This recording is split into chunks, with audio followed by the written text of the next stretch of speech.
शरीर के अंदर कोशिकाओं का टूटना एक प्राकृतिक प्रक्रिया है। जब कोशिकाएं टूटती हैं, तो उनसे यूरिक एसिड का निर्माण होता है। इसके अलावा हमारे द्वारा खाए गए भोजन से भी शरीर को यूरिक एसिड मिलता है। यदि खून में अधिक मात्रा में यूरिक एसिड बनने लगे, तो इस समस्या को हाइपर यूरिसीमिया कहते हैं। खून में यूरिक एसिड की मात्रा बढ़ जाने पर कई अन्य रोग उत्पन्न होने लगते हैं।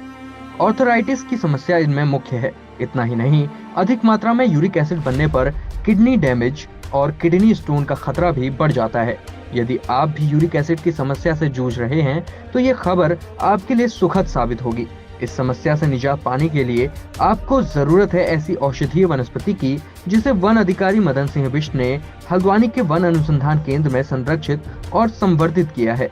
इस वनस्पति का नाम है निर्गुंडी। निर्गुंडी का पौधा यूरिक एसिड के लिए रामबाण औषधि है। सुबह निर्गुंडी के 4 पत्तियों का काढ़ा बनाकर पीने से गठिया जैसी समस्या से निजात मिलती है। यूरिक एसिड के पेशेंट यदि निर्गुंडी के पत्तों को काढ़ा बनाकर पी सकते हैं, तो इसकी 4 से 5 पत्तियों को सुबह खाली पेट चबा लीजिए। निश्चित रूप से लाभ मिलेगा। इसका पौधा घर पर भी आसानी से गमलों में उगाया जा सकता है।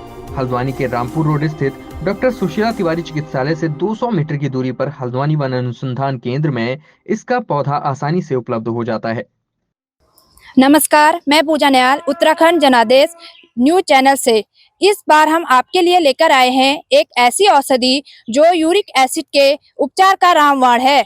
इसका नाम है निर्गुणी, जिसे संरक्षित किया है वन अधिकारी मदन सिंह बिष्ट जी ने। आइए जानते हैं उनसे इस औषधि के बारे में। स्वागत है पहले तो आपका वन अनुसंधान केंद्र में। Thank you. इस जो निर्गुंडी की बात आपने कही है, इस पौधे की बात, इसको निगुणी, निर्गुंडी और इसका जो बॉटनिकल डिस्क्रिप्शन है वो है वाइटेक्स निगुंडू। इसको लोकल भाषा में श्याली या शिवाली भी बोलते हैं। ये यूरिक एसिड की रामबाण औषधि है। इसके 3 पत्ते और 5 पत्तों का झुरमुट होता है। तो इस 3 पत्तों को अगर इसका काढ़ा बना के, इस तरह से काढ़ा बना के अगर 1 कप पानी में बॉईल किया जाए और सुबह सुबह इसको छान के पिया जाए, तो बड़ी भी यूरिक एसिड बिल्कुल इसमें लाभ मिलता है और बहुत जल्दी इसको लाभ मिलता है। दूसरा, यूरिक एसिड के साथ साथ और भी जो नर्वस सिस्टम की चीज़ें हैं, नसें ब्लॉकेज हो जाती हैं, या जिसको कहते हैं कि फालिस अगर शरीर में गिर जाए, कोई भी नसें ब्लॉकेज हो जाएं, तो वहाँ पर भी इसका इलाज है कि उसमें भी आप काढ़ा बना के पी सकते हैं। और वैसे ओरली इसको झाड़ फूंक में भी लोग काम करते हैं। एक और इसका पहलू है, ये इंसेक्टिसाइड भी है।